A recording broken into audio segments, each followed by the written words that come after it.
Do you pay your kids to bring out trash? They're too young. But actually, so it's funny. We were just hunting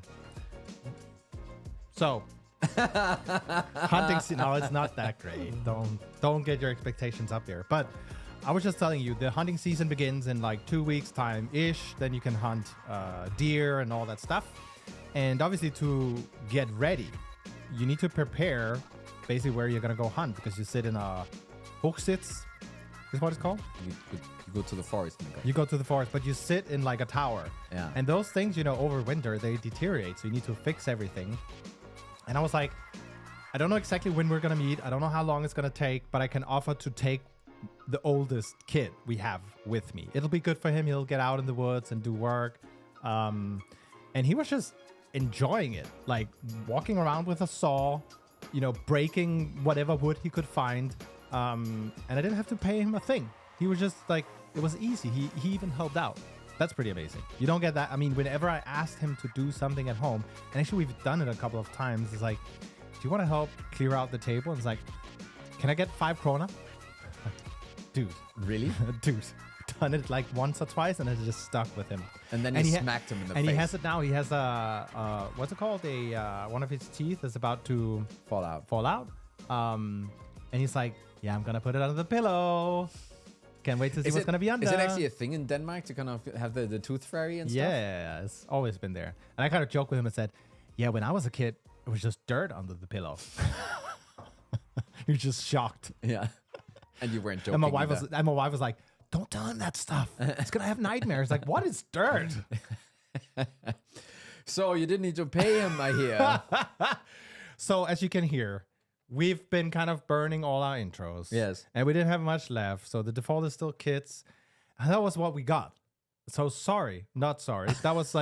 That was the personal story of the day. We could have done like a Mark Roberge kind of intro. We could have talked like about we went to kids or again, the comp plans you had in the past. But anyway, one of the things we still today get asked about is how to build the perfect comp plan. What should it look like? How do we structure it? And by the way, we did an episode a while back where we talked about, feels like 5 years ago. It feels like 5 years ago. Where we talked about what we would call it, like decelerators and accelerators. Yeah. We'll link it in the show notes. Go back and listen to it.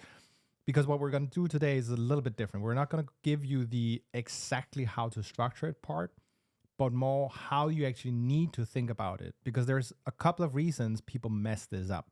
Yeah, we're gonna basically not help you. No, because we're gonna link to that episode. Basically, this episode will not be helpful.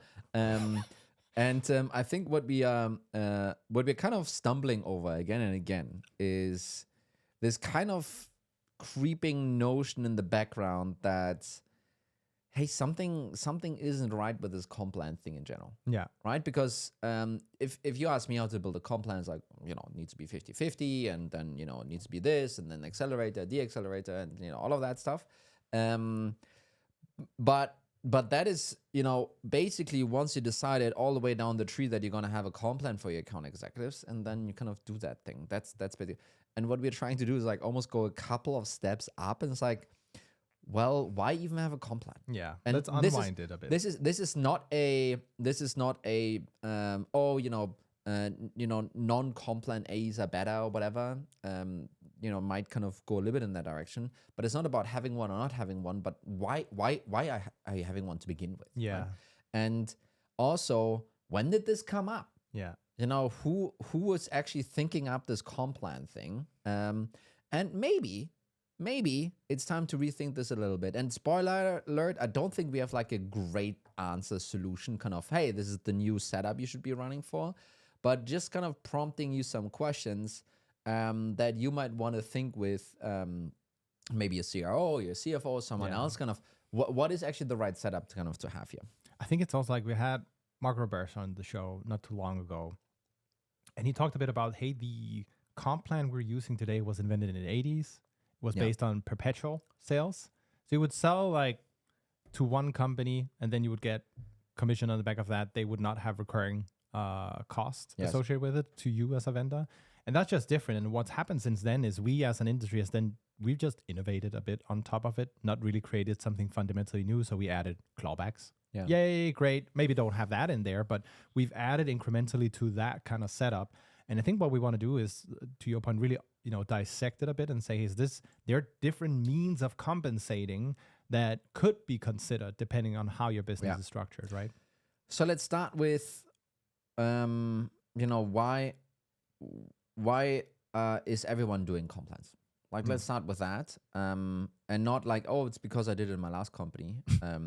I think there are two fundamental reasons. If you boil it all the way down, number one is market price and market expectation. Yeah. If you have an AE that gets an on-target earning of $250,000 a year, it's really difficult to get to that number without like a massive variable in there, right? So the standard is 125, something in that range. Yeah. And a lot of people wouldn't feel comfortable to spend 250K just in salary. So they're spending 125, and then, well, depending on this rep working out, you get more money basically, right? So it hedges the company a little bit, but ultimately what this is achieving is the big number 250. That's what this is achieving. Yeah. And for example, if you were to go in without any variable comp, so way more, I can expect this number to go on my bank account. You would basically only be able to maybe go to 150, 170 or something like this. And what's even worse, you might detract the really good ones that are like, oh yeah, no, I can get the 250 and or beyond. And you would attract the ones that are kind of bad. It's like, I usually don't hit my target, so 170 is kind of a good deal for me. So kind of that's the problem, right? You want to get up to that 250 number. The other reason, I believe, is urgency. And we all know, time kills deals, right? As long as time goes by, like, people basically kind of start realizing maybe you don't need this thing that much, right?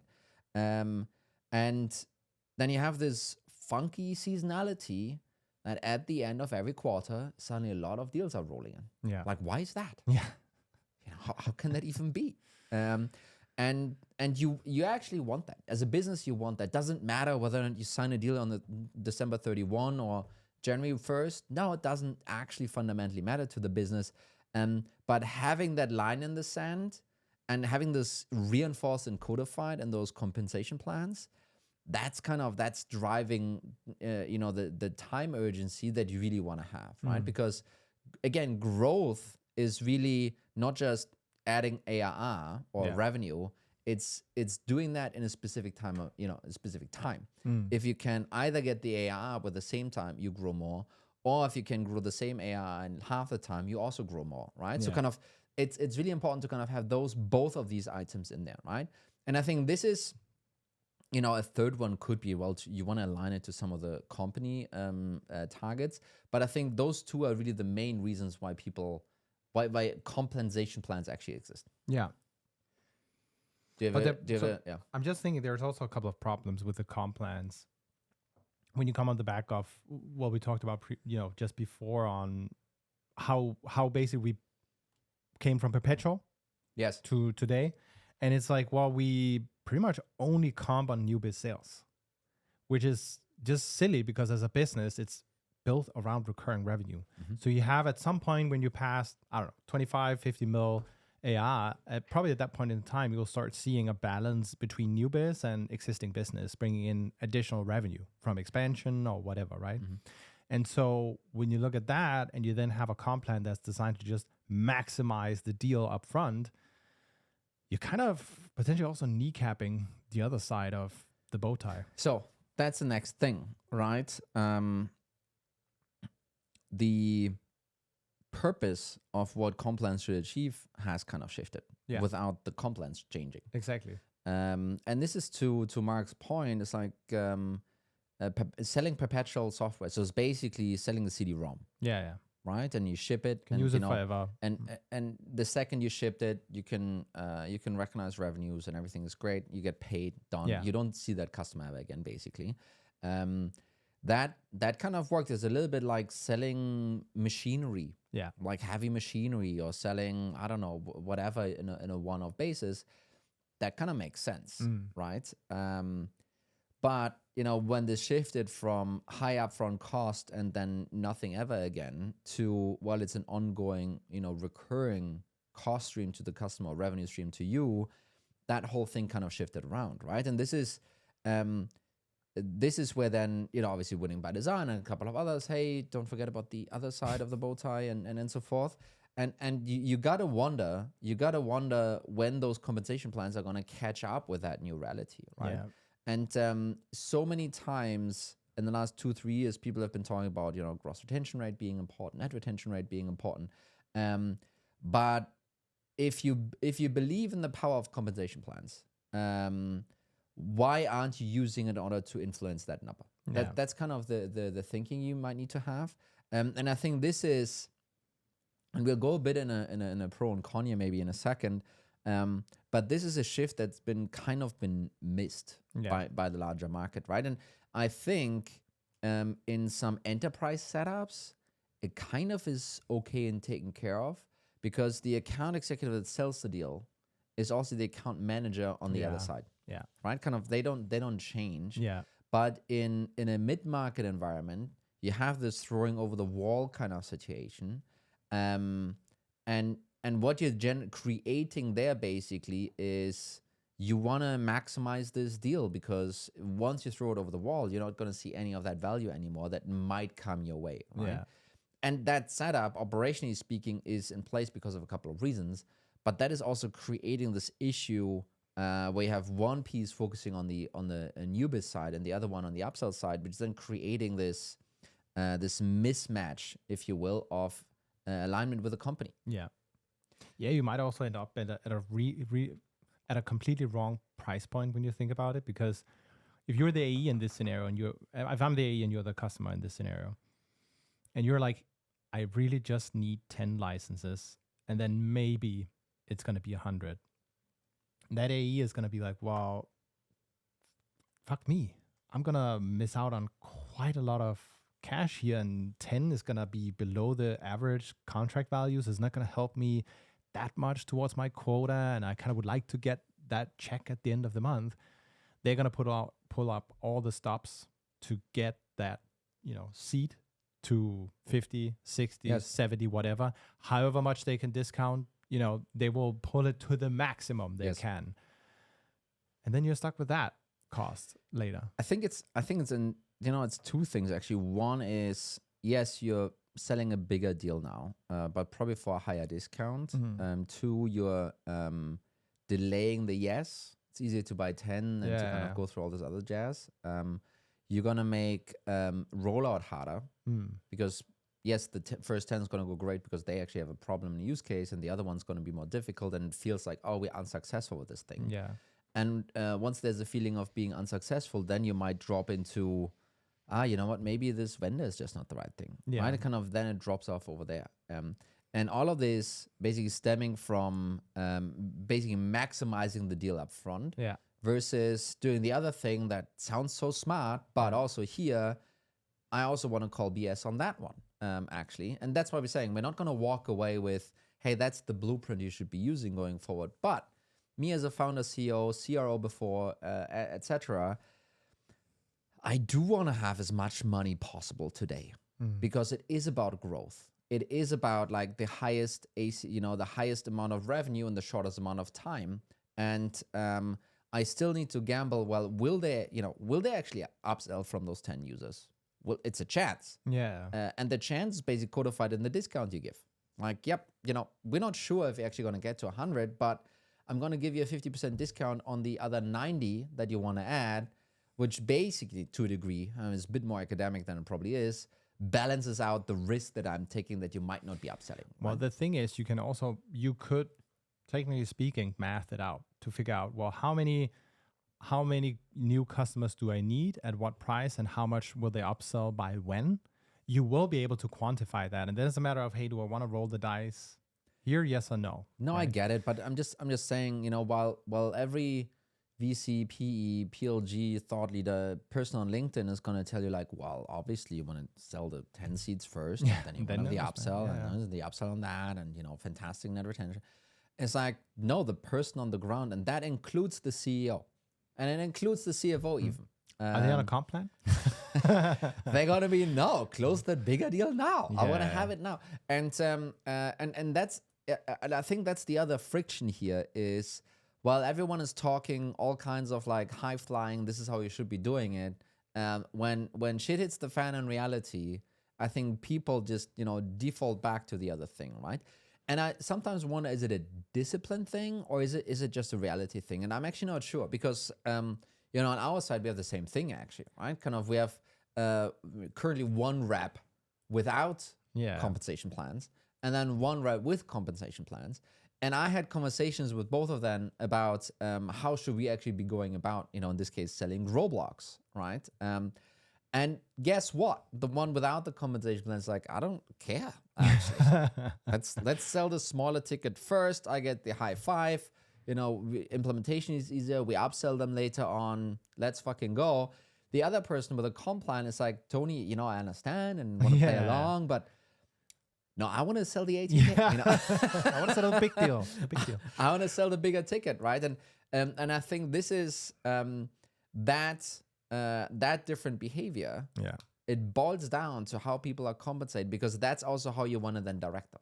But I think that brings us almost to another point. It's like, what do you as a business want to or need to achieve, strategically speaking? Because if you are the company that does need to bring in new biz, then fine. Like, I get it. You probably need to raise a round at some point. You need to actually show new biz growth.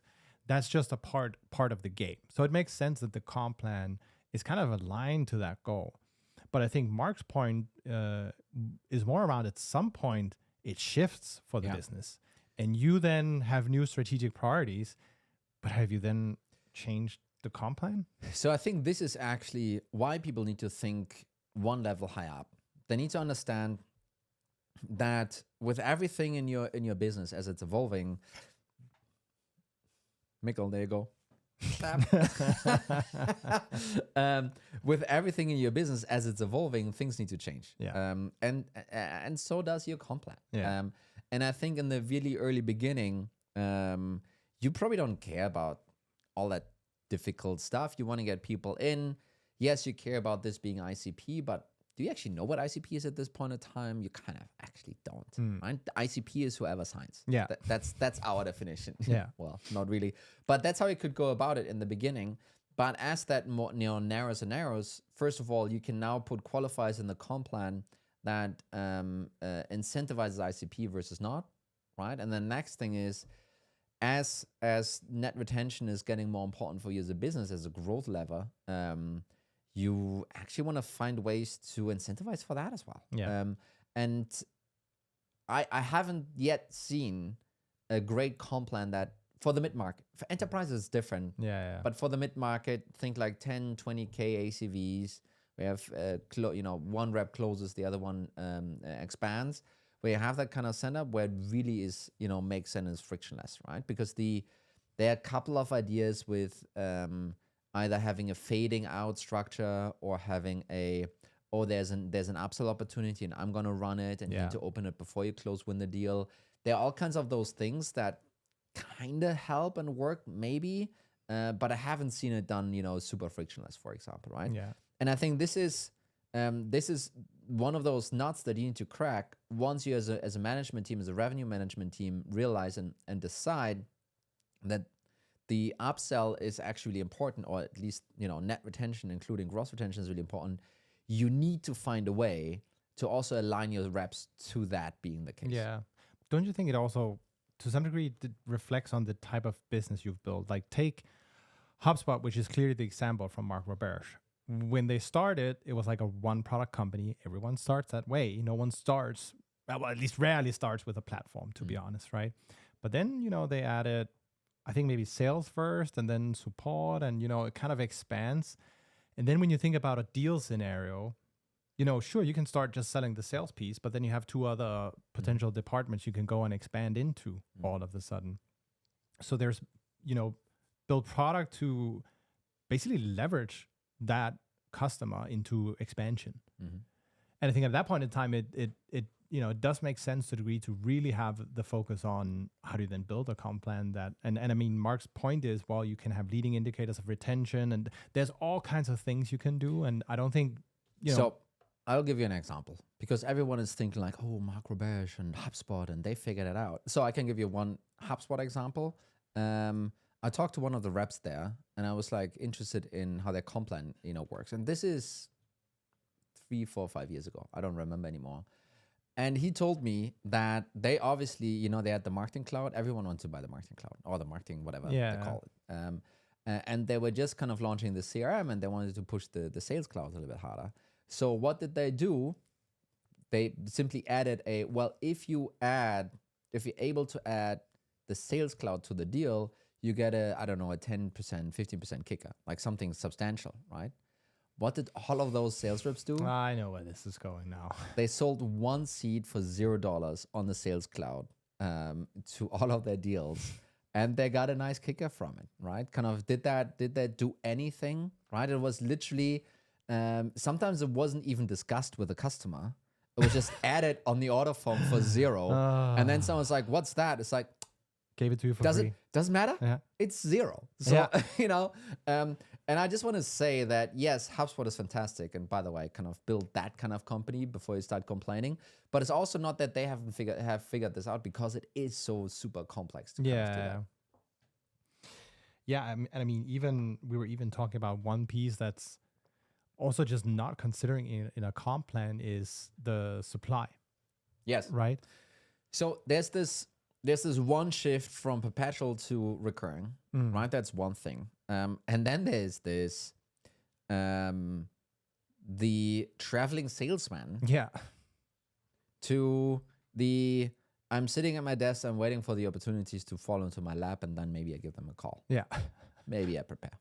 Maybe not. Salesman. Yeah. Right? We have that shift now. And this is not a big, everyone is working from home and millennials are lazy and all that stuff. That's not what it's about. What it's about is in the earlier world, you basically didn't have that specialization. You had like a full sales rep kind of thing. Right? The typical, what is it, kind of the Rolodex? Or? No, not the Rolodex, but I'm thinking about the traveling salesman that knocks on doors and setting a vacuum. Tries to sell a vacuum, basically, right? By throwing sand in your doorway. Yeah. So, like that, that's what, and guess what? If they didn't get out, if they didn't knock on doors, would they get any deal done? No, right? Kind of, they need to work really fucking hard in order to, get the opportunity, sell anything. And that doesn't mean that the super specialized AEs on our side, not in Growblocks, but in general, in our side of the time, the millennium, so to speak, are not working hard at anything. But it's a different setup, right? Kind of, they are much more a part of a production line, than they are the full production line. When someone is hitting target or not hitting target, and I think there's still some growing up that needs to happen with AEs to realize that, and I think they do, but they don't push it well enough to management, is, well, that person hit target because she got way more opportunities than everyone else, and I didn't hit target. Actually, better quality processing metrics, like higher ACV, higher conversion rate, whatever, but I just had so little input, so I couldn't kind of hit my target. But she gets paid so much, and I only get paid that much because of that one number being kind of off. And that's the other thing, right? It's like, once you're that far down the specialization, and some people are like, but I heard people are mostly running when they're listening to us. I don't know how that happened, but they're kind of going for a run. They're running, and under their breath, like, well, but they can do self-prospecting. Yeah, okay, come on, right? Really? Maybe 20% of that can kind of, win back through self-prospecting and so forth. But the rest is going to come from the opportunities that the rest of the engine needs to supply. And I think it's unfair. It's actually unfair to pay people in this way. How should you do instead? I don't know. I honestly don't know, because you want to have that specific expectation on ARR, because that ties you back to the OTE, which you want to achieve, right? Doing that through opportunity or something like that doesn't work. And it's actually, for reps, what's actually more important than knowing what the comp plans is and so forth is actually, okay, dear CRO, give me a guarantee that you're going to supply X amount of opportunities over that time frame. Yeah. That's actually way more important for me than to kind of know this fucking comp plan. Yeah. And I think, again, kind of with that shift there, there's a little bit to think about. Is that the right way then still to incentivize everyone if it's kind of whacked like this? And I just don't think so anymore. But it's also like when you think about, so the traveling salesman is such an easy example. Person does everything. They even have the product in the car so they can close the deal right there, right? Yeah. But today you have full cycle AEs, you have product assisted sales, product led sales, you have pods, you have, there is actually a couple of different ways to run the sale, which then also will influence how should you build then a comp plan, right? And I think your point in a previous episode we did was, well, when you then have the talk about the comp plan, you obviously need to say, well, I'm going to get you 80% there by giving you this amount of opportunities. I don't think you might not want to put it in the actual writing in the comp plan, but you got to make sure that the distribution is fair. You simply have to. Otherwise, you're also going to screw yourself. No, but even talking about that the distribution is fair assumes that you have enough opportunities to begin with. Yeah, true. Like many, many times, there just might not be enough in the business to distribute anything. Yeah. Right? And I think as more people wake up to that reality, by the way, and I would even say, kind of, if you were to drive the comp plan around that, maybe you should make a campaign out of this, Mikkel. Take a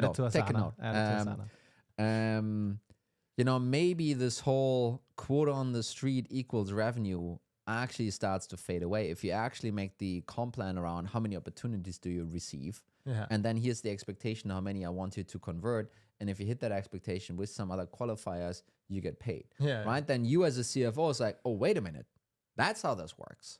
Well, do we have so many opportunities? No. Well, sorry, can't hire another AE right now. Or you're gonna pay us per opportunity, but you get to keep. But you know what I mean? If so that's another way to think about this. Have we solved now this supply capacity kind of conundrum and the new existing biz? I don't think so. But sorry, I do think we're gonna do another episode in the near future, going into also some of the different types of setups, because this has all been also focused on an individual comp plan.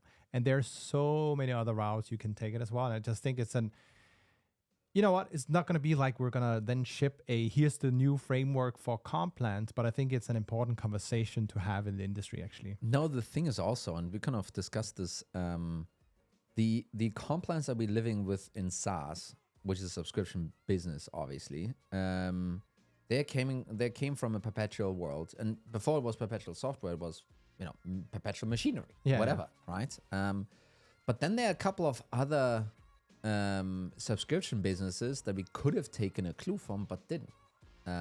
Insurance, phone, banking, all of these things, and those they work with different compensation models to incentivize for the recurring aspect of their business, and they also have an issue with. The money isn't upfront paid. Many times in the mid-market it's like one invoice, and it feels like an annual perpetual thing kind of. And in those businesses, you will not have the customer in this case pay a year's worth of insurance money. They're gonna do it in monthly increments. And how you're then gonna incentivize the rep and pay the rep, like you got to think about this. And they came out with a couple of other approaches, and maybe we dive into that. Good thing you teased it, and we didn't cover it in this episode. That's because we are at the end, so That's it. If you haven't yet, please hit subscribe. Helps us to drive the cause. And otherwise, thanks for listening, and I hope you beat your time on your run. Beat your time. Have a good one. Bye. Bye.